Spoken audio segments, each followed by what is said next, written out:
बुनियाद, अंदर में कुछ नहीं। सबको मालूम है कि 25 साल पहले वहाँ कुछ नहीं था।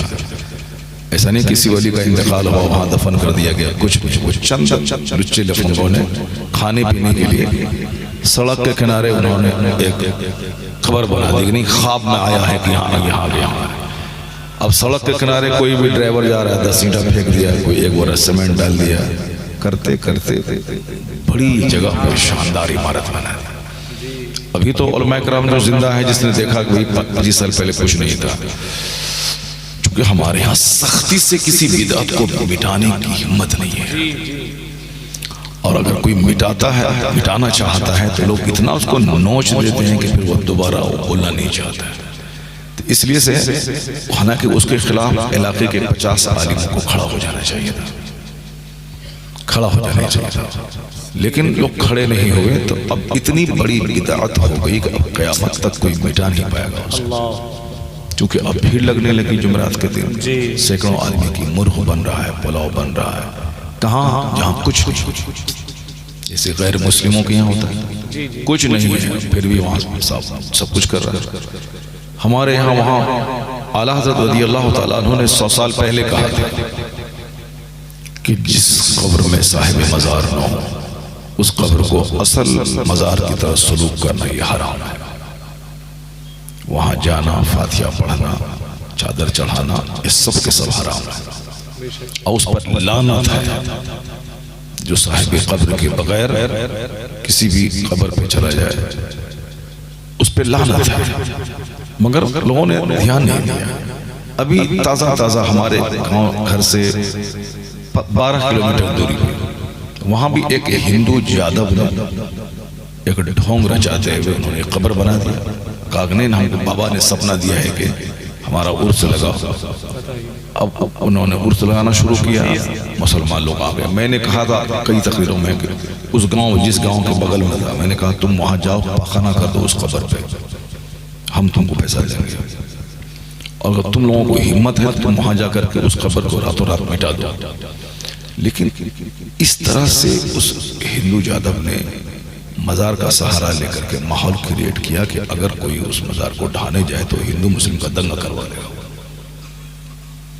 हिंदू मुस्लिम का दंगा करवा देगा। अब वो लोग भी कहा, चूंकि उसको खाने पीने का जरिया हो गया, अब 10-20 लोगों की भीड़ होने लगी, पैसा होने लगा, अब फिर वो दबंग लोग हैं। अब वहाँ पे अब हम उससे तो नहीं लड़ सकते, उससे लड़ने का मतलब है कि हिंदू मुस्लिम जराइट हो जाएगा। अब हम मोहल्ले मोहल्ले में लोगों से ही कहते हैं कि भाई वहां जाने का मतलब है हराम काम करना। बुत परस्ती में और तुझ में क्या फर्क रह जाएगा? बुत परस्ती का मतलब है जिसको खुदा बना लिया, दरख्त को खुदा बना लिया, किसी जानवर को खुदा बना लिया। अब तुम भी किसी मिट्टी के पुतले को तुम अल्लाह का वली मान लोगे, फिर तुम में और एक गैर मुस्लिम में क्या फर्क रह जाएगा? हमारे मजहबी तालीम मगर क्या करें, जाहिल डिग्रेड क्या बोलता है, नहीं वहां गए हमारी मिन्नत पूरी हो गई, हमारी मिन्नत पूरी हो गई। मैंने कहा हाँ हाँ, तो बहुत सारे गैर मुस्लिम हैं जो कहते हैं कि हम उस गाछ के पास गए थे, हमको मिन्नत पूरी हो गई। बहुत गैर मुस्लिम में कहते हैं कि हम उस मिट्टी के धब्बे के पास गए थे और हमने बेटा मंगा था, बेटा मिल गया। ये इस्लाम नहीं है। इस्लाम ये है कि अगर करोड़ों का नुकसान हो जाए मगर बंदा शिर्क न करे, बंदा कुफ्र न करे। अगर हलाल का 1 रुपया और हराम का 1 करोड़ रुपए है तो मुसलमान हराम के 1 करोड़ पे थूक दे, हलाल का 1 रुपया इख्तियार करे। ये इस्लाम सिखाता है। ऐसा नहीं कि फायदा हो गया, फायदा हो जाएगा किसी को शराब बेचने से, तो क्या शराब बेचना हलाल हो जाएगा? फायदा हो जाएगा सूद खाने से, माल बढ़ जाएगा तो सूद खाना हलाल हो जाएगा। फायदा किसी को समंदर के किनारे जाके किसी साहब एक पेड़ के पास जाके मिन्नत मांग रहा है, तो अब उसको वो नहीं भी जाता तो भी उसको बच्चा होता। बेशुमार लोग हैं जो कहते हैं कि अल्लाह नहीं है, माज़अल्लाह, हज़ार बार, यानी दहरिया, करोड़ों लोग दहरिया मतलब जो कोई खुदा नहीं मानता। ये अब और ये आजकल बढ़ता चला जा रहा है। भले ही वो यहाँ बैठ जाए मगर दिल में यही है कि खुदा नहीं है, माज़अल्लाह। ऐसे ही दुनिया बनी है, ऐसे ही खत्म हो जाए। तो दाढ़ी टोपी चमकाने से काम नहीं चलेगा, बल्कि दिल इतना उजला रहे, यकीन रहे कि मेरा खुदा है जिसने पैदा किया है, वही सारी दुनिया चलाता है, वही रोजी देता है, वही इज्जत देता है, वही जलील करता है, वही मुझे मौत देगा, वही फिर दोबारा जिंदा करके हिसाब लेगा। ये अकीदा ही कमजोर हो रहा है। दूसरी ढेर सारी बातें हम लोग लेकर के बहस करते हैं, लेकिन जो बुनियादी चीज है अल्लाह एक है, ये अकीदा धीरे धीरे कमजोर हो रहा है। तो बरकाती टोपी पहने हुए हैं 250-300 रुपए की, और अंदर से उसका है कि हम झूठ नहीं बोलेंगे तो खाएंगे क्या, अंदर से है कि हम सूद नहीं खाएं तो सूद नहीं खाएं तो फिर मालदार बनेंगे कैसे। इसका मतलब है कि यकीन नहीं है अल्लाह पर कि अल्लाह रोजी देने वाला है, अल्लाह ही बादशाह बनाने वाला है, अल्लाह ही फकीर बनाने वाला है, अल्लाह ही बीमार करने वाला है, अल्लाह ही शिफा देने वाला है। ये इस्लाम का बुनियादी अकीदा, इससे हट के कौन इस्लाम है? इससे हट के कोई इस्लाम ही नहीं। इस्लाम का मतलब ही है ला इलाहा इल्लल्लाह। ला इलाहा इल्लल्लाह का मतलब है कोई खुदा नहीं है सिवाय अल्लाह का। और ये बात किसने बताई? मोहम्मद रसूलुल्लाह, मोहम्मद सल्लल्लाहु अलैहि वसल्लम अल्लाह के रसूल। अंगूठा चूमने की जरूरत नहीं है, दिल से सच्ची मोहब्बत की जरूरत है। ये बात मैं इसलिए कह रहा हूं कि चूंकि लोग अंगूठा चूम रहे हैं, असर से लेकर पांव तक सारा काम हुजूर की सुन्नत के खिलाफ है। मत चूमो अंगूठा, फर्ज है, वाजिब है, कोई गुनाह नहीं, मगर हुजूर का नाम अदब से लेकर हुजूर की सुन्नतों पे अमल करो, तब सरकार का फैज मिलेगा। खाने से पहले दोनों हाथ गट्टों समेत धो लो, ये हुजूर की सुन्नत। खाना चबा चबा के खाओ, ये हुजूर की सुन्नत। खाना भूख लगे तब खाओ, ये हुजूर की सुन्नत। भूख अभी बाकी रहे खाना छोड़ दो, ये हुजूर की सुन्नत। ऐसा नहीं कि यहाँ तक बेकार हो रही फिर भी मिला, बिरयानी मिली फिर दबा दिया, नहीं, यहाँ तक दबा दिया उसके बाद तब उठे और 3 दिन तक पखाना रूम में दौड़ते रहे, ये नहीं है सुन्नत सरकार। भूख लगे खाना खाओ, भूख बाकी रहे खाना छोड़ दो। ये 1 करोड़ की एक बात है, ये 1 करोड़ की एक बात है। क्योंकि हम लोग तो बस मजार लेके रह गए, चादर लेके रह गए, झूमर लेके रह गए। उस मजार के अंदर में जो अल्लाह के वली हैं, उनका कैरेक्टर कौन लेगा, उनका किरदार कौन लेगा, वो कैसे जिए थे कौन लेगा उसको, वो कैसे अल्लाह पर यकीन रखते थे, किस तरह अल्लाह से डरते थे, कैसे रात रात भर रोते थे, इसको कौन लेगा? क्योंकि उस बात से तो हमको कोई बहस नहीं है। हमको बहस है चादर चढ़ाने का मुकाबला करना, हमको बहस है कि कब्र के ऊपर में 1 करोड़ का झूमर लगा देना है, क्योंकि हमको बेटा हो गया, हमको दुकान मिल गई। इसलिए मजार नहीं लगता है कि आप वहां जाके चादर चढ़ा दो, लोहबान सुलगा दो, अगरबत्ती सुलगा दो, मुजाविर बन जाओ, इसलिए नहीं। मजार इसलिए है ताकि बंदा साल में 1 बार उर्स के मौके पर दरगाह पे हाजिरी दे। जो साहिबे कब्र हैं उनकी पूरी जिंदगी उनकी निगाहों के सामने आ जाए, वह कैसे सुबह से लेकर शाम तक जीते थे, उसको फॉलो करें, उसकी नकल करें, किस तरह वो अल्लाह से डरते थे, उसका फॉलो करें। हुजूर ने कहा था नहीतुकुम अन ज़ियारतिल क़ुबूर, मैंने तुमको कब्रों की ज़ियारत से रोका था, मगर अब मैं कहता हूं फज़ूरूहा फ़इन्नहा तुज़हिदु फ़िद दुनिया व तुज़क्किरुल आखिरह। सच्ची बात कहो तो कुछ सुनने को तैयार नहीं, हदीस पढ़ो तो किसी को अच्छा नहीं लगता है। कुरान शरीफ जो अल्लाह का कलाम है, जो सारी दुनिया के पैदा करने वाले का कलाम है, उसको सुनने के बाद मन नहीं लगता है। किसी झूठी बात बताओ तो मजा मिल जाता है, बगैर सर पैर की बात बोलो तो मजा मिल जाता है। यही हम लोग उजड़ गए, हमारे बड़े बुजुर्गों की तारीख इतनी रोशन रही है और हम लोग सूख गए, बिल्कुल काम शोर हो गए, मस्जिदें हमारी उजड़ गई। किसकी? जिस मुजाहिद मिल्लत ने गांव देहात में जाके रमजान के दिनों में 10 दिन का एहतिकाफ किया था। अभी मैं गया चनपटन किस इलाके में, कहाँ पे गया, वहां बोला हजरत ने आखिरी एहतिकाफ इसी गांव में किया था। आज का पीर साहब, आज का मौलवी साहब वो रंग बिरंगा कपड़ा पहन के, जैकेट, शेरवानी, टोपी, तौलिया, और फिर वो फेसबुक, व्हाट्सएप, उम्रा करने के लिए जाए तो व्हाट्सएप फेसबुक, चाहे उम्रा उसका चौपट हो जाए, मगर फेसबुक। मालूम है आला हजरत की किताब में लिखा हुआ है कि एक बुजुर्ग किसी दूसरे के घर में मेहमान हुए। सुफियान सौरी रज़ी अल्लाह ताला, घर वाला बोला अपने बेटे से, बेटा हजरत तशरीफ लाए हैं, दूसरी बार हज में जो बर्तन सब लाए हैं वहां से उसमें खाना खिलाओ हजरत को। हजरत सुफियान सौरी ने कहा कि तुम्हारा एक जुमला दोनों हज को बर्बाद कर दिया, एक जुमला तुम्हारा दोनों हज बर्बाद कर दिया।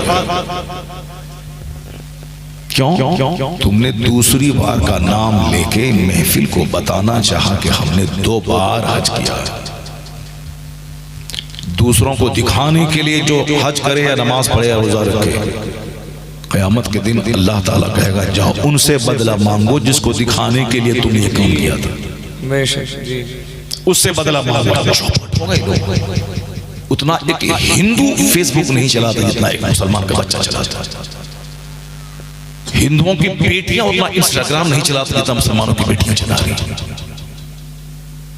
बहुत कम सुनने को मिलता है कि साहब एक गैर मुस्लिम की बेटी मुसलमान के साथ भागे कलमा पढ़ के मुसलमान बन करके शादी कर लिया। हम लोग सुनते थे बचपन, लेकिन अब ये काम सुनने को कम मिल रहा है। अब ये मिल रहा है कि मुसलमानों की पढ़ी लिखी बेटियां गैरों के साथ भाग रही। यानी हमको बहुत, जिसको नफ्स को मिटाने का पैगाम कुरान में दिया गया है, वो अम्मा मन खाफा मकाम नफ्सिही मकाम रब्बिही व नहा नफ्सा अनिल हवा फ़इन्नल जन्नत हियल मावा। कुरान में क्या कहा? जो अल्लाह के सामने खड़ा होने से डरा कि अल्लाह के सामने हाजिर होना है, हिसाब किताब देना है, हर ब्लैक एंड व्हाइट का हिसाब देना है, जो डरा सहम के रहा गुनाह से तौबा किया। और ये जो नफ्स है, नफ्स जो बोलता है शराब शराब ज़िना बदकारी झूठ नाम नमूद रियाकारी मक्कारी, ये नफ्स कहते, नफ्स का काम ही ये बुराई की तरफ ले जाना। तो जो इस नफ्स को दबाया कुचल दिया, नफ्स बोले इधर जाओ तो बंदा बोले नहीं इधर चल जाए, नफ्स बोले ठंडी का मौसम है सो कंबल उठा के फेंक देगा, नहीं खबरदार तेरी बात नहीं मानूंगा। जो नफ्स की मुखालफत करे, नफ्स तो कहता है कामचोर बन जाओ, शराब पीते रहो, झूठ बोलते रहो, ज़िना करते रहो, अपनी खूबसूरत बीवी को छोड़ के दूसरों की बीवी की तरफ निगाह दौड़ाते रहो, उसके पीछे पीछे जाते रहो। तवाइफ के कोठे पे जाओ, जो सड़ी हुई औरत है जिसके पास जाने का मतलब है एड्स किसी खतरनाक बीमारी को लेके आना और अपने बाल बच्चों को मौत के घाट उतार देना। मगर पाखाने का कीड़ा को पकाना चाहिए, वो गुलाब का फूल थोड़ी चाहिए। तो अपनी खूबसूरत बीवी है उसके मतलब नहीं है, मतलब है पाखाने का कीड़ा को पकाना चाहिए। अब वहाँ अतर शमामा मुश्क कस्तूरी ऊद दे दें, वो पकाना के कीड़ा मर जाएगा। उसको तो चाहिए पकाना गंदगी। जो बचपन से जिसकी आदत खराब हो रही, जो इकलामबाजी मुश्तनी ज़िनाकारी दूसरों के पीछे, तो अब तो वो खूबसूरत बीवी भी उसके नजदीक कुछ नहीं है, वो सड़ी हुई औरत उसके लिए सब कुछ है। इसीलिए वो घर में उसको मजा नहीं मिलता, उसको तवाइफ के कोठे पे मजा मिलता है। इस कदर लोग सड़ गए, नफ्स की पैरवी में पागल हो। जब नफ्स जो कहता है उसकी तरफ माइल। कुरान ने क्या कहा? जो अल्लाह के सामने खड़े होने से डरा और नफ्स को अपने आप को ख्वाहिशात से रोका, घर मकान दुकान मॉल, इस गाड़ी के बाद वो गाड़ी, इस मकान के बाद वो मकान, इस कपड़े के बाद वो कपड़ा, इसी में सब पागल है। मस्जिद उजड़ गई, खानकाह उजड़ गई, मदरसा वीरान हो गया। मदरसे में गरीबों के बच्चे पढ़ते हैं, सारे मालदारों के बच्चे क्रिश्चियनों के स्कूल में पढ़ते हैं, सब चलेगा। मगर ख्वाहिश, अच्छी ख्वाहिश, अच्छा खाना, अच्छा पहनना, अच्छा घर बनाना। कुरान ने क्या कहा? वह नहन नफ्सा अनिल हवा, जिसने अपने नफ्स को ख्वाहिशात से रोका, ख्वाहिशात डिजायर्स विशेष, ये भी वो भी, ये भी वो भी, वो भी सब चाहिए। ऐसा नहीं कि अल्लाह के लिए हम इसको छोड़ दें, अल्लाह के लिए इस काम को छोड़ दें। अगरचे वो जायज है मगर खुदा को खुश करने के लिए छोड़ दें, नहीं। यहाँ तो जायज को छोड़ने की बात तो क्या दो, यहाँ तो हराम को लोग नहीं छोड़ते। क्या कहा गया? हदीस में आया है जो ताकत के बावजूद अच्छा कपड़ा पहनना छोड़ दे, अल्लाह उसको जन्नत में रेशमी लिबास पहनाएगा।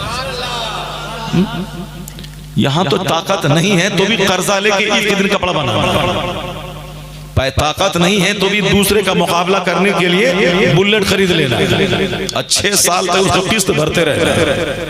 ताकत नहीं है फिर भी सामने वाला आल्टो खरीदा है, हमको भी इंस्टॉलमेंट पे EMI पे आल्टो खरीदना है। चाहे सारी जिंदगी परेशान रहें, कर्ज में डूब के रहें, इसकी टोपी उसको पहना दें, उससे कर्जा लेके उसको दे दें।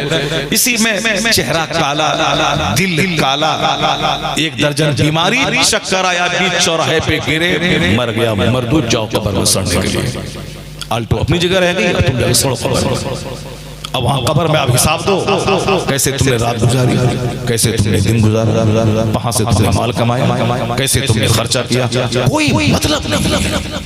हदीस में क्या है, कुरान में क्या है, कोई मतलब, बस एक हवाई फायरिंग चल रही है, हवाई फायरिंग चल रही है।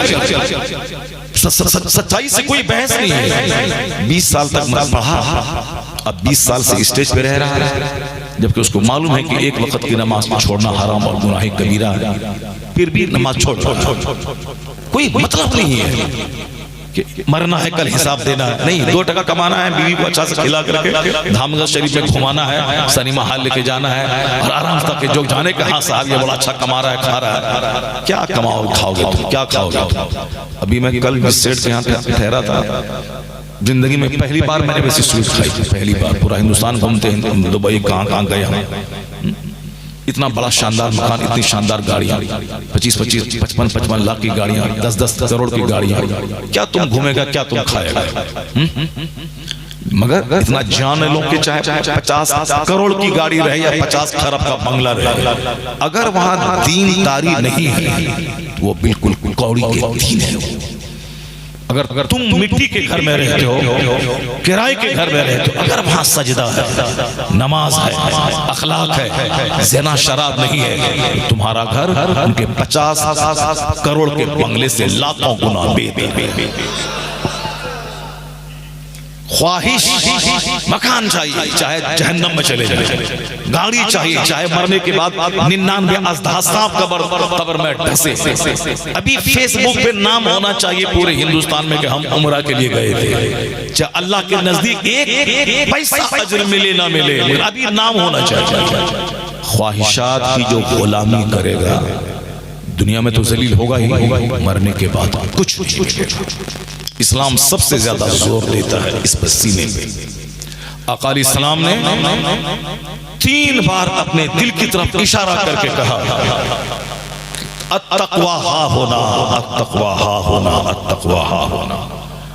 हुजूर ने क्या कहा, तक़वा यहाँ है, तक़वा यहाँ है, यानी दिल, अल्लाह से डरना, अल्लाह से खौफ खाना, बुराई से बचना, जन्नत की तैयारी करना, दुनिया वाला जाने ना जाने मगर मेरे रब को मेरा रब जाने, ये सारी बातें रिलेटेड हैं दिल से। दिल उजड़ा हुआ है, बरकाती टोपी झाड़ रहा है, दिल उजड़ा हुआ है, जुब्बा टोपी झाड़ रहा है, दिल उजड़ा हुआ है बस 2 टका कमाने के लिए जैसे तैसे हरकतें कर रहे हैं।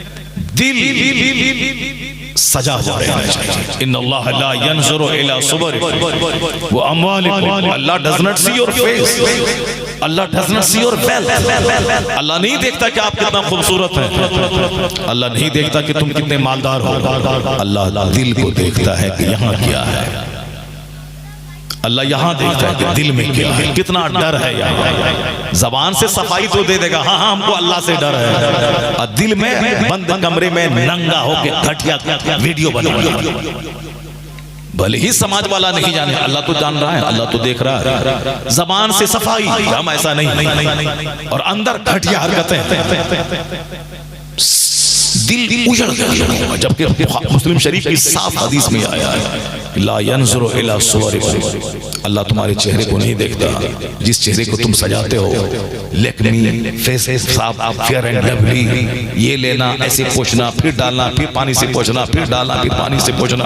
पहले तो औरतें 1 घंटा आईने के पास खड़ी रहती थी, अब तो ये मर्द औरतों को पीछे छोड़ दिया, अब ये सामने खड़ा होता आईने के सामने, ऐसे करना, वैसे करना, कंघी ऐसे चलाना, बाल में ऐसे ऐसे दबा करके उसको घुंघरालू बाल बनाना, साहब ऐसे सेटिंग करना, मोच की सेटिंग ऐसे करना, और साहब क्या है कि रोजाना शेविंग करना डेली, इतना से पुट्टी कहीं निकली हुई नहीं रहे, बस डेली शेव करना। ये पत्थर तो वो क्या है साहब मरहम, तो ये तो वो, ये कैंची, वो आईना, वो कंघी, यानी वॉशरूम में जाइए तो साहब 1 दर्जन सामान पड़ा।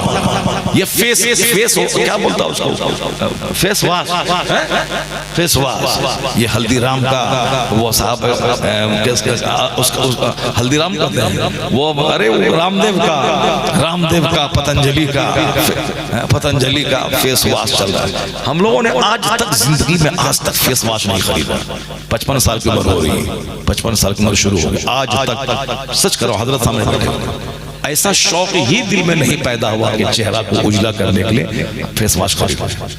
कभी कभार हुआ साबुन से चेहरा धो लिया, कभी कभार। आज भी जबकि सफर कर गया, रात भर नहीं सोए, दिन भर फ्लाइट में उसी में औंगते रहे, कार में भी औंगते हुए यहाँ तक आए। तो औंगने के बाद तो चेहरा थोड़ा सा मुरझा जाता है। तो अब दूसरों के सामने, पब्लिक के सामने जा रहे हैं, जरा सा साबुन लेके पूरा साफ कर ले ताकि चेहरा चमके। अल्लाह की कसम मैंने भी साबुन नहीं लगाया, बस जैसे औंगते हुए आए रात भर दिन में, उसी तरह से अभी उठे, नमाज इशा पढ़े, खाना खाए और इधर चल दिया। अभी कोई साबुन नहीं है यहाँ पे, वो फेस वॉश लेके चल रहा है। हमारी बीवी बोलती है उसे लेते आइएगा वो पतंजलि वाला फेस वॉश, मगर चूंकि वो औरत है तो औरत को तो जायज है जिन्नत करना, इसीलिए सिर्फ उसके लिए एक आध बार लाए होंगे, हमेशा नहीं लाते हैं, कभी कभार ला के दे दिए होंगे, मगर हमेशा नहीं देते। मैं यही कहता हूँ कि तुम 5 वक्त की नमाज पढ़ो, हम पढ़ती है अल्हम्दुलिल्लाह, और हर टाइम अलग अलग वजू करो। 1 करोड़ रुपए की फेयर एंड लवली वो खूबसूरती नहीं दे पाएगी जो खूबसूरती 5 वक्त वजू करने से हो जाए। और ये बात तो हम कहते ही, हम तो मौलवी आदमी, हमको तो कहना ही है, लेकिन ये बात अमेरिका की मिसेस लेडी बीचर, जो क्रिश्चियन औरतों की तंजीम की एक लीडर है, उसने कही, उसने, मैंने एक मोटी किताब में पढ़ी है, उस किताब में उस अमेरिकी खातून जो औरतों की तंजीम की लीडर है, उनका स्टेटमेंट है कि मुसलमान औरतों को लोशन लगाने की क्या जरूरत है।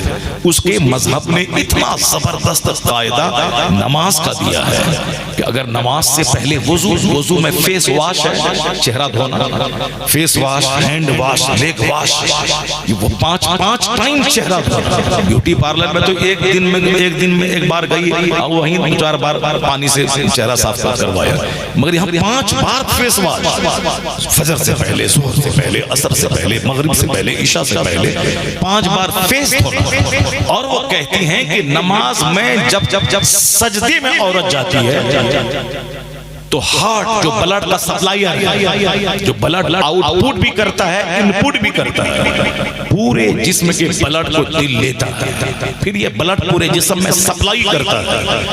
आप क्या नहीं सुनते हैं कि हरकते कल्ब बंद होने से मौत हो गई, हार्ट अटैक आ गया, सांस की गति रुक गई।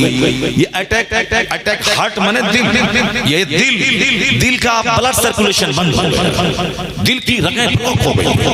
ये दिल जिंदा है तो सारा जिस्म जिंदा है, दिल ब्लॉक हुआ तो सारा जिस्म बंद हो गया।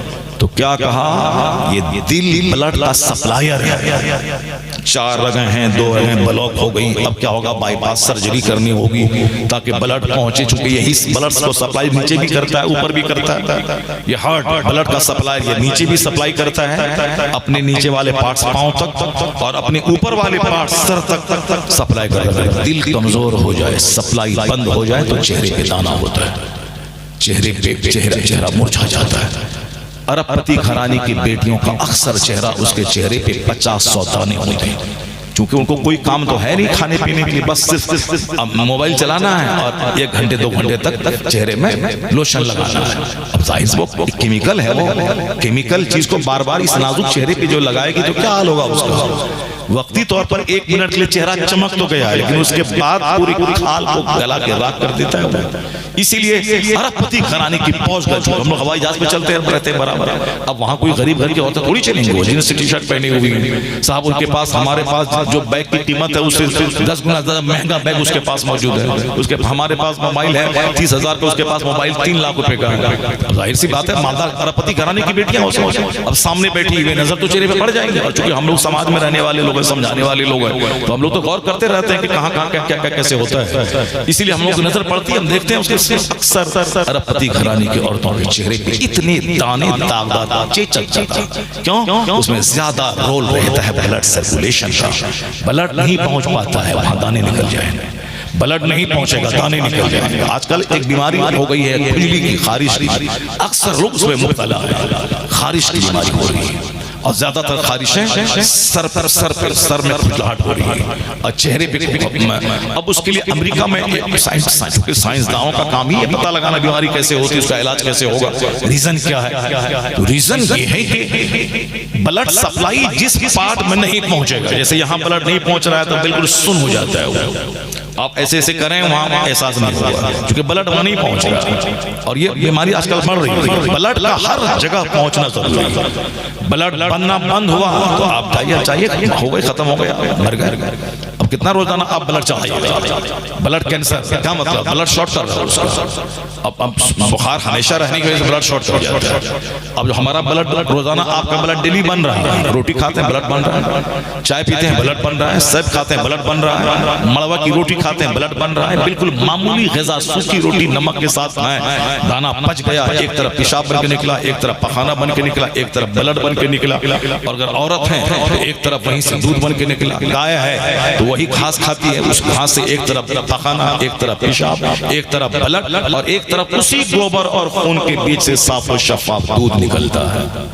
ये अल्लाह की कुदरत है। जहां से दूध निकालना है दूध निकालना, कहा उसी गोबर के बीच से दूध निकलता है, उसी खून के बीच से दूध निकलता है। कुरान शरीफ में सारी चीजें मौजूद हैं। फुर्सत मिले कम से कम हुल्लड़बाजी करने से तब न कुरान पढ़ें, फुर्सत मिले दूसरों की गीबत करने से तब न कुरान पढ़ें, फुर्सत मिले फेसबुक पे बैठ के दूसरे में कमेंट दागना, कहाँ कोई ऐब ढूंढना, सड़ी सड़ी गालियां देना और अपने आप को जानवर की तरफ पेश करना, उससे फुर्सत मिले तब न बस सूरह मुल्क के बैठे, उससे फुर्सत मिले तब ना सूरह दुखान पढ़ेगा, उससे फुर्सत मिले तब ना सूरह मुज़म्मिल पढ़ेगा, उससे फुर्सत मिले तब ना सुबह सूरह यासीन पढ़ेगा। सूरह यासीन जो एक बार पढ़ता है उसको 10 खत्म कुरान का सवाब मिलता है। मगर यहाँ मोबाइल से फुर्सत मिले तब ना वो 5 मिनट में सूरह यासीन पढ़े। उसको मोबाइल में ऐब ढूंढने, कहाँ कौन जुमला बोला, कहाँ गलत बोला, अब फट से दागना है, कमेंट दागना, रिमार्क करना। उससे फुर्सत मिले तब ना वो फजर जोहर असर मगरिब इशा पढ़ेगा। मोबाइल से फुर्सत मिले तब ना वो 1000 बार दरूद पढ़ेगा। मोबाइल से फुर्सत मिले तब ना वो 100-1000 बार कलमा शरीफ पढ़ेगा। मरने के बाद पता चलेगा बड़े मोबाइल चालक हो गए।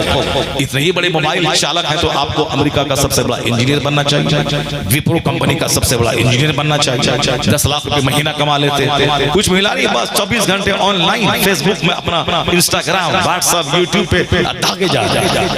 ऐसा नहीं कि किसी की इज्जत खराब करना, किसी के ऐप पे पर्दा डालना, किसी का वेट करना कि साहब वो कैसा बोला, क्या बोला, नहीं बोला, आगे उसका क्या रिएक्शन आ रहा है। नहीं, डॉक्टर इकबाल ने कैसे क्या से क्या कह दिया, क्या से क्या कह दिया, और उसके बाद लोगों ने आला हजरत के पास आके कहा हुजूर उन्होंने ऐसा ऐसा कहा कि हम तुझको पूछते हैं और तू दूसरों पे रहम करता है, हमारे ऊपर नहीं करता है, हम मुसलमान जलील हो रहे हैं। कैसे कैसे अशार उन्होंने शिकवा जवाब शिकवा में लिखा। आला हज़रत ने क्या कहा, इंतजार कीजिए। क्या कहा, इंतजार कीजिए उसके जवाब का, इसके आगे क्या लिखता है, इंतजार कीजिए। और हम रहते तब फट से दाग देते, ये काफिर हो गया, इस्लाम से खारिज हो गया, ये मुशरिक हो गया, ये चला गया। नहीं, फट से लिख देते, अरे ये तो कुफ्र हो गया। आगे आला हज़रत ने क्या कहा, उसका वेट कीजिए, इंतजार कीजिए। आगे जब जवाब शिकवा आया तब पता चला कि ये जो शिकवे की ज़बान है ये आम इंसानों की ज़बान है जो करते हैं। अल्लाह रब्बुल इज़्ज़त कहता है कि हम तो माइल बकरम हैं, कोई साइल ही नहीं, राह दिखलाएं किसे रह रहे मंजिल की नहीं। मैं तो चाहता हूँ कि तुझ पर रहमतों की बारिश कर दूं, मगर तू तो नहीं तलब कर रहा है। इलाही हम पर रहमत की बारिश फरमा दे। तू तो काफिरों की तरजीह रहा है, खाना पीना, नींद लेना, मटर गश्ती करना, कपड़ा पहनना, गाड़ी छक्का चलाना, बेटी की शादी में 5 लाख 10 लाख काफिरों की तरह खर्चा कर देना, बर्थडे पार्टी में 5 लाख खर्चा कर देना, अपनी बेटी को लेकर शादी ब्याह में नचवाना, अपनी जवान बेटी को जींस टी शर्ट पहना के काफिरों की तरह कॉलेज भेजना, प्यार मोहब्बत लव लेटर, ये जो सारा काम काफिर करता है वो सब काम तुम कर रहा है। और जब अल्लाह ताला अपनी रहमतों को रोक लेता है तो बोलता है अल्लाह कहाँ है, रसूलुल्लाह कहाँ है, ये मत बोल अल्लाह कहाँ है, ये बोल के तू कहाँ खड़ा है। तू जिस दिन पक्का मोहम्मदी बन जाए तो अल्लाह जन्नत वहां देगा, सल्तनत यहाँ अता करेगा। अल्लाह का वादा है कि तू मुस्तफा का गुलाम बन जा। वअदल्लाहु लज़ीना आमनू व अमिलुस सालिहात, जो ईमान लाया अच्छा काम किया, अल्लाह ने वादा किया ला यस्तखलिफन्नहुम फिल अर्द, अल्लाह उसे इस जमीन का बादशाह बना देगा।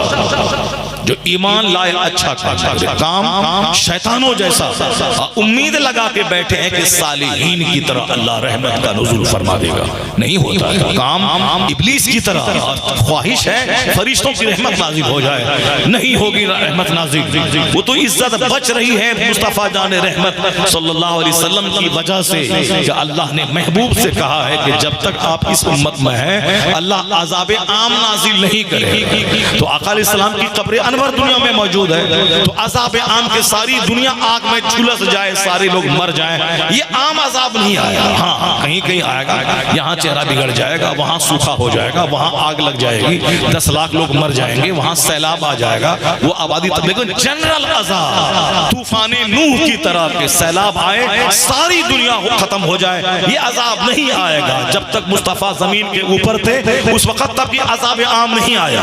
और अभी हुजूर जमीन के नीचे आराम फरमा रहे हैं, हर मुसलमानों के घरों में सीने में उनकी रूह है, इसलिए हुजूर के जिस्म अनवर की वजह से अल्लाह अज़ाब आम नाजिल नहीं कर रहा है। यानी गुनाहों के बावजूद अगर हम इज्जत से जी रहे हैं तो हमारा कोई रोल नहीं है, इस सारा रोल मुस्तफा जाने रहमत के आलमीन बेशक काम इब्लीसों की तरह। और तमन्ना है कि अल्लाह सालिहीन की तरह पर रहमत हासिल फरमा दे। नहीं होगा ऐसा, अल्लाह से डरना होगा, अल्लाह का खाते हैं अल्लाह से डरना होगा। शादी ब्याह का खतना सब कुछ हुजूर की सुन्नतों के मुताबिक करना होगा। ऐसा नहीं कि कोई देखने वाला नहीं है, अल्लाह देख रहा है, हुजूर देख रहे हैं। सरकार दो जहां की रूह हर मोमिन के घर में मौजूद है। ये बात से मौलाना साहब बोला, हम बोल दिए सुभान अल्लाह, बस उसके बाद इसके आगे कुछ नहीं सोचे कि क्या होना चाहिए। मौलाना साहब बोला कि हाँ जब घर में दाखिल होइए, जब कोई घर वाला को सलाम कीजिए, और कोई नहीं रहे तो कहिए अस्सलामु अलैका अय्युहन नबी, ए नबी आप पर सलाम हो। क्यों? फ़इन्ना रूहन नबी मौजूदुन फी बुयूत अहलिल इस्लाम, इसलिए कि मुस्तफ़ा की रूह हर मोमिन के घर में मौजूद है। तो क्या समझे, बस सुभान अल्लाह बोल दिया, हो गया। 1 करोड़ की एक बात है, अगर हर मुसलमान ये समझ ले कि हुजूर की रूह मेरे घर में मौजूद है, सरकार के सामने ज़िना करेगा बंदा, सरकार के सामने सूद खाएगा बंदा, सरकार के सामने रात में 4 घंटे तक वो नंगी टीवी नंगी फिल्में देखेगा अपने घर में, बस जलसे तक में हुजूर की रूह है, बस जलसे तक। बाकी यहाँ दिल में नहीं उतरे, दिल में जिस दिन उतर जाए टेलीविजन पे फजूल फिल्में बंद हो जाए, घर में भी बंदा सचेत रहेगा कि खबरदार हुजूर की रूह मेरे घर में मौजूद है, सरकार के सामने गुनाह नहीं होना चाहिए। चूंकि ये जलसे की बातें, हवाई फायरिंग वाली बातें, प्रैक्टिकल वाली बातें रहे तो घर में टेलीविजन बंद हो जाए। प्रैक्टिकल की बातें रहे तो हमारे घर में हमारी बीवी दूसरे हमारे दोस्त को लेकर मजा न करे। सऊदी अरब में रही, यहाँ सब मजा हो रहा है। अब आप फोन लिखा जा रखा था, तुम अभी 1 साल मत आओ, वहीं पे रहो, सब चल रहा है तुम्हारा काम, बाल बच्चे स्कूल जा रहे हैं, हमारा भी काम चल रहा है, सब वहीं पे रहो। क्या घटिया किस्म की हरकतें लोग कर रहे हैं। बस उस जो सलील हरकतें कर रही है, शौहर की मौजूदगी में ज़िना करवा रही है, ड्राइवर के साथ नौकर के साथ, वो घर में रहमतें नाज़िल होंगी, वो कौम तरक्की कर पाएगी। और बकवास के इस्लाम खतरे में है, बकवास के साथ इस्लाम मुसलमान जलील रुस्वा हो रहे हैं। मैं अक्सर कुरान शरीफ की एक आयत पढ़ता हूँ, उसकी शान नुज़ूल बयान करता हूँ, और बात छिड़ गई है तो सुन लीजिए आप। हाँ, ये मत बोलिएगा कि अल्लाह की रहमत कहाँ है, मुस्तफ़ा की रहमत कहाँ है, मुसलमान क्यों जलील हो रहा, कभी मत बोलिएगा। सिर्फ इसको गौर से सुन लीजिए, बस इसको गौर से सुन। बाकी अल्लाह का मजहब इस्लाम है, वो तो हम सारे लोगों को मार देगा, जमीन में धंसा देगा, और जो काफिर बोलेगा इस्लाम मिटा देंगे, उसी को अल्लाह कलमा पढ़वा के इस्लाम का कैडर बना देगा।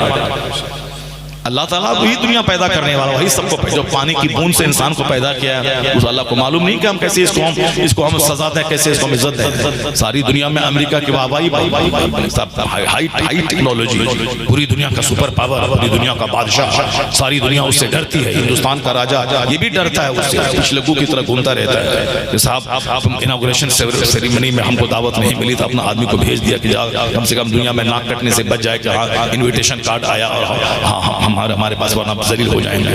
और जीतेगा हारेगा वहाँ, और यहाँ ये साहब हवन कोई कर रहा है तो कोई साहब जुलूस निकाल रहा है, कोई साहब नारा लगा रहा है, मजिएगा वहाँ। क्यों? जानता है कि वो उसका अगर हम आगे पीछे चापलूसी करेंगे तो हमको कल काम देगा। सारी दुनिया जिसकी गुलाम है, जो सुपर पावर है, वरना सऊदी अरब में सारे मुसलमान एक एक पत्थर मारे तो इस्राइल का नामो निशान मिट जाएगा। इतनी बड़ी आबादी है मुसलमानों की, 25 से ज्यादा कंट्रीज है। अगर ये मुसलमान मान कर रहे, सबको तो कुर्सी प्यारी है, सबको तो अपनी हुकूमत प्यारी है, हुकूमत को हमारा खतरा इससे हो जाएगा तो अमेरिका अपनी फौज भेज करके हमारी हुकूमत बचा देगा। इसीलिए सबको अमेरिका उंगली पे नचाता है। सऊदी अरब के सल्तनत देख ले साहब, मुसलमान वो भी उसी को गुलामी कर रहा है, क्योंकि उसको डर है कि ईरान को ताकत मिल गई, हम पर अटैक करेगा, हमारी कुर्सी खतरे में पड़ जाएगी। काबा की फिक्र नहीं है, मद्दी खतरा की फिक्र नहीं है, दुनिया के 200 करोड़ मुसलमानों की फिक्र नहीं है। सिर्फ अपने बाल बच्चों के अच्छा खाने पीने, हुकूमत करने, अपने महल में मौज मस्ती करने, अपनी फिक्र है, अपनी फिक्र सिर्फ अपनी फिक्र है। चाहे मुसलमान डैमेज हो जाए, एक एक को चुन चुन के मारे। ये जो मियां मिट्टू बोल रहा है हमको बचा देगा, वो सद्दाम जैसे लोगों को नहीं छोड़ा इन लोगों ने। कर्नल कसाफी जैसा आदमी पूरी दुनिया में इसके धमक मौजूद थी। हम लोग बचपन में न्यूज सुनते थे कर्नल कद्दाफी के बारे में, क्या तबसरा होता था, जब उसको नहीं छोड़ा अमेरिका ने। सद्दाम जैसे आदमी जो अमेरिका को ललकारता था पूरी दुनिया को, साहब उसको नहीं छोड़ा उसने। और अभी करंट में 2-4 बड़े बड़े हीरो साहब उनको नहीं छोड़ा। मरवाद या कहाँ कौन घर में रहता है, कितने लोग उसके जाल फैले हुए हैं, वहाँ उस घर में जा करके गिरा के उसको मार दिया, दूसरे के मुल्क में जाकर के। उसके बावजूद कहना नहीं हमने नहीं मारा है, सबको चुन चुन के मार देगा। अगर इससे बचने का एक तरीका है कि वो अतसिमू बिहब्लिल्लाहि जमीअन वला तफर्रकू, अल्लाह की रस्सी को मजबूती से थाम ले और मुत्तहिद हो जा, मुस्तफा के नाम पे मुत्तहिद हो जा, हुजूर की गुलामी के नाम पे मुत्तहिद हो जा। मुत्तहिद अगर हुआ, अमेरिका को पाखाना करते हुए जगह नहीं मिलेगी, इस्राइल का नामो निशान मिट जाएगा। अगर सारे लोग अपने मफाद से ऊपर उठ के जिए, मेरी कुर्सी जाए मगर इस्लाम रहे, सुन्नियत रहे, मुसलमानों की इज्जत रहे। जिस दिन ये ठान लिया, न इस्राइल को पनाह लेने की जगह मिलेगी, न अमेरिका को पनाह लेने की जगह मिलेगी। हर मुसलमान एक पत्थर फेंके, इस्राइल का नाम दुनिया के नक्शे से मिट जाए। इतनी आबादी मुसलमानों की, लेकिन वो चालाक सबको तोड़ के रखा है। तुम शिया है, वो सुन्नी है, शिया सुन्नी है, शियाओं में भी बहुत सारे लोग हैं जिस पर फर्ज़ कुफ्र नहीं लगे। आला हजरत ने फरमाया उसमें 12 फिरके हैं, उसमें से एक फिरका है जो गुमराह है, अफजल कहता है मगर वो तबर्रा नहीं बकता है, गाली नहीं देता है सहाबा को। तो अब वो मुसलमान है, गुमराह है मगर मुसलमान है। तो अब है ऐसा नहीं कि जो भी है उसमें सबको लपेट दिया उसको, मगर वो उनकी नजर में तो ये सब ये कलमा पढ़ने वाला कलमा पढ़ने वाला। अब थोड़ी सी जंग है, इख्तलाफ तो होता है, इख्तलाफ होता है, शरई जंग है, फिक़ही जंग है, कानूनी जंग है। जो हुजूर की तौहीन करेगा वो तो इस्लाम से खारिज होगा। तो अब ये तो एक कानूनी जंग है, इसका फायदा उठा करके वो इतना तोड़ा अरब ममालिक को कि ईरान जो एटॉमिक पावर बन रहा था उसको कमजोर कर दिया। अब साहब एक दूसरे मुट्ठी भर लोगों को हेल्प करके सीरिया पे गालिब किया, उसको भगाया। अब उसके मुल्क पे दिन रात हमला कर रहा है और ये मिट्टू अपने आप में मस्त है कि चलो हमने इसको भगा दिया, असद को भगा दिया और हम मौजूद हैं। सब कुछ चुन चुन के मारेगा, इतना मारेगा कि अमेरिका के मुंह छुपाने की जगह नहीं मिलेगी। जब सारी फौज सारे आर्म्स को तबाही कर दिया तो तुम उसका पाखाना धोएगा तब आके मर के रहेगा। और जिस दिन आंख दिखाएगा कि इज्जत से रहे, इतना मारेगा कि लाश गिनने की फुर्सत नहीं मिलेगी। उससे पहले एक तरीका वही है जो अल्लाह ने कहा, अल्लाह की रस्सी को मजबूती से थाम ले, आपस में टुकड़े टुकड़े मत बन जा, वरना तेरी हवा निकल जाएगी। जाए, सारे काफिर तुझको तबाह बर्बाद कर देंगे, तुम आखिरत के मतवाले बन जा और मोहम्मद से प्यार कर ले, मुस्तफा की गुलामी कर, तो फिर उसका रिजल्ट ये निकलेगा कि सारी दुनिया के दिलों में तेरा रौब डाल दिया जाएगा। यहाँ तू हाकिम बनेगा, मरेगा तो वहां जन्नतुल फिरदौस में आराम करेगा। कुर्बानी देनी होगी, ऐसे बकवास करने से काम नहीं चलेगा। कुर्बानी करने के लिए उठना पड़ेगा, सेल्फ से ऊपर, नफ्स से ऊपर उठना पड़ेगा। इस्लाम के लिए, मुसलमान के लिए, कुरान के लिए, अल्लाह रसूल के कलमा को बुलंद करने के लिए ये बड़ी सोच रखनी पड़ेगी। एक है खुद साज और एक है तारीख साज। ये दो चीजें हैं। खुद साज, अपने को बनाना, अपना कपड़ा, अपनी गाड़ी, अपनी नौकरी, दुनिया जाए चूल्हे में कुछ नहीं, हमारा मदरसा, हमारी मस्जिद, हमारी खानका, अब चाहे मुसलमान जाए चूल्हे में नहीं, उससे नहीं, मैं अपना बच्चा, अपनी बीवी, अपना खाना, ये खुद साज लोग हो गए जो अपने मकान, अपनी गाड़ी के लिए अब जिए, ये खुद साज लोग हैं। चाहे मजहब का नुकसान हो, मिल्लत का नुकसान हो, अपना फायदा होना चाहिए। ये ऐसे लोगों को बाल बच्चा भी भाव नहीं देता। ऐसे लोग अंततः कंक्लूजनली जलील हो जाते हैं। ऐसे लोग मर जाते हैं, उसका बाल बच्चा भी नहीं होता, क्योंकि वो अपने में जीने वाला। अल्लाह तो है, अल्लाह का कानून ही तो चलता है दुनिया में, अल्लाह रब्बुल इज्जत है। तो अपने में जो जीता है, अपनी आग में, जैसे आजकल 90% लोग ऐसे ही है, न मदरसे की फिक्र है, न खानका की फिक्र है, न आलिमों की फिक्र है, न मस्जिद की फिक्र है, न खानकाहों की फिक्र है, कुछ नहीं। वो जाने हबीबे मिल्लत जाने, हमको अपना घर, अपना बच्चा, अपनी दुकान, अपना मौल, बाकी वो जाने उसका काम जाए। एक दिन जाएंगे, चादर चढ़ा देंगे और रात भर जा करके उनसे मुजाहिद मिल्लत में हा हू करेंगे, अब चले आएंगे। बाकी मदरसा कैसे चल रहा है, खानका कैसे चले, जब वक्त पुआरेंगे हमको कैसे वहां जाना है, कैसे उड़ीसा पूरे स्टेट की सुन्नियत को कैसे बचाना है, कैसे मजहबी मुसलमानों की इज्जत को ख्याल करना है, उसके लिए घर से निकलना होगा, दुकान बंद करनी होगी। ये काम कौन करेगा? नहीं, तुम जानो, तुम्हारा काम जाने, हमको बस अपना घर चाहिए, अपना मकान। ये वो लोग हैं जीते जीते मर गए, 1000 एकड़ जमीन खरीदा, अब उनकी कब्र पे जाके जानवर चल रहा। उनका बच्चा भी फातिहा पढ़ने नहीं जा रहा, क्योंकि बच्चा को दुनिया अल्लाह रसूल अल्लाह की बात सिखाएगा तब ना उसका बच्चा बाप की कब्र पे जाएगा। वो तो समाज वालों से बचने के लिए दारुल मुजाहिदीन मिल्लत से 10 बच्चा को बुला लेगा, बोलेगा 10 खत्म कर दो। कैसे 10 खत्म होगा? 10 बच्चे में 10 खत्म होता है? 10 बच्चा को बुला लिया, बच्चा सब इतना चालाक नहीं, बोला 10 खत्म, 20 खत्म कर दिया, जाओ कर दिया, जाओ तुम 10 खत्म बोला, 20 खत्म कर दिया, जाओ जैसे तुम वैसे, जैसे तुम वैसे, तो अब 10 खत्म। ये बोलो ना कि भाई 10 खत्म नहीं, आप मेहमान हैं रसूल के, मेहमान रसूल हैं, आप मेरे घर में कदम रख दिए, भी 3 बार पढ़ के मेरी माँ को बख्श देंगे तो एक खत्म कुरान का सवाब मिल जाएगा। आप आ गए, आप मेरे घर में, आप दुआ कर दीजिए। नहीं, वो 10 आदमी को बुला करके 10 खत्म कुरान चाहता है, वो एक खत्म को भी नहीं हो पाता है ठीक से। अब उनका बच्चा, उनकी माँ मरी है क्या? दारुल मुजाहिदीन मिल्लत के जो बच्चे तुम्हारे यहाँ आ गए माँ बाप के मरने के बाद, क्या उनकी माँ मरी है क्या? वो दिल से पढ़ेगा। उनका बाप मारा है क्या? वो रो रो करके अल्लाह से दुआ करेगा। वो तो आ गए, मदरसा को चलाना है, इज्जत बचाना है, और फिर आ गए खाने के शौक में आ गया, और फिर 50 रुपए 200 रुपए मिल गए, उस शौक में आ गया। उनका बाप नहीं मरा है कि रो रो के दुआ करेगा, या अल्लाह मेरे बाप को बख्श दे, या अल्लाह मेरे बाप को बख्श दे, मेरी माँ को बख्श। नहीं, ऐसा थोड़ी होता। जिसका बच्चा मरा है वो औरत जो रोएगी, जिस औरत को पैसा दे के रुलाने के लिए बुलाया जाएगा, जैसे शादी ब्याह के मौके पे औरतों को बुलाया जाता है गीत गाने के लिए, वो जो गीत गाती है, उसी तरह से बहुत सारे जो है मर्द रोने के लिए बुलाया जाता है। तो अब वो औरत जो रोएगी 10 रुपया दे के लालच में, उसके रोने में, और जिसका अपना बच्चा मरा है उसके रोने में कितना जमीन आसमान का फर्क होगा। वही फर्क यहाँ भी होगा, जिसका बाप मरा नहीं है उसके कुरान पढ़ने में, और जिसका अपना बाप मरा है उसके कुरान पढ़ने में वही होगा। जो बिरयानी के शौक में के कुरान पढ़ा उसका पढ़ना, और जिनका अपना बाप मरा है, अपनी माँ मरी है, उसका जो दिल से दर्द से पढ़ना, दोनों में वही फर्क होगा। तो अब बाप ने पढ़ाया नहीं, क्या पढ़ेगा? बाप ने उसको सिखाया ही नहीं। बाप ने तो मौलाना से दूर रखा उसको। मौलाना के चक्कर में मत पढ़ना, वरना मौलाना तुमको जमाने में बूढ़ा बना देगा। मौलाना के चक्कर में मत पढ़ना, वरना पंजाबी और कुर्ता पहनवा देगा, दाढ़ी रखवा देगा, कोई बेटी तुमको नहीं देगा। दाढ़ी वाला मौलवी साहब परेशान है, कोई बेटी नहीं दे रहा।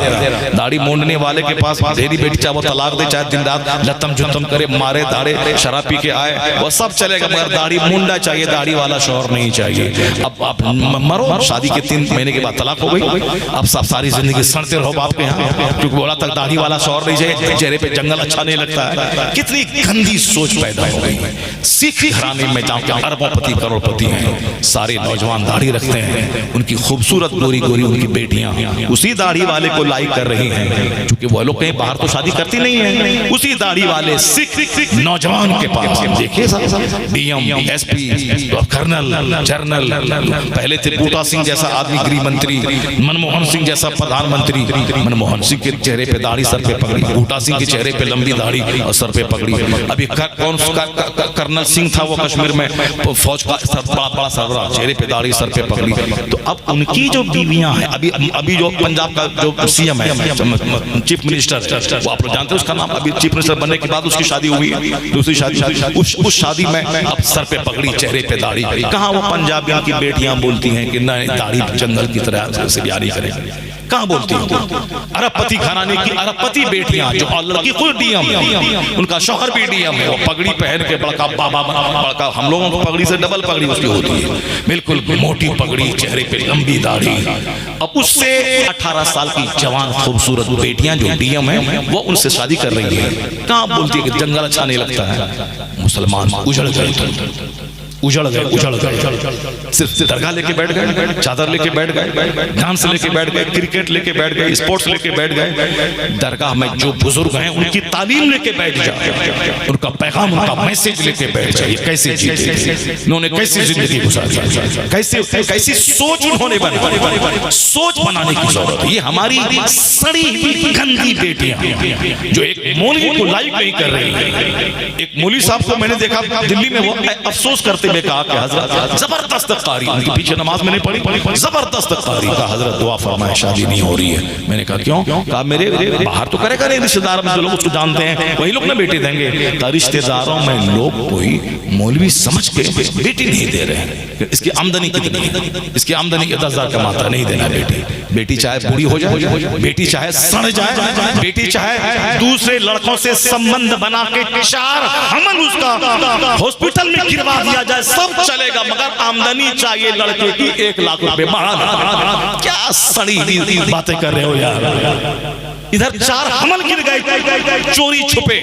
निरोध का इस्तेमाल ये 15 साल की लड़कियां कर रही, निरोध का इस्तेमाल, कॉप्टी का इस्तेमाल, ताकि मजा भी ले और हमल भी नहीं ठहरे, वरना समाज में बदनाम हो जाएंगे।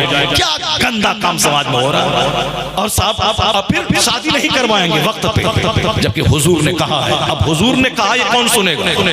कौन सुनेगा ये बात? जाहिर सी बात है, कौन सुनेगा? अब सरकार की बात ही नहीं की जा रही है, या तो हवाई फायरिंग हो रही है। बुखारी शरीफ की हदीस में आया है, शादी करने में अगर देर किया बच्चों की, और देरी की वजह से अगर बाल बच्चों का पांव फिसल गया, बेटा हो या बेटी, जिसकी शादी में लेट हुई, अगर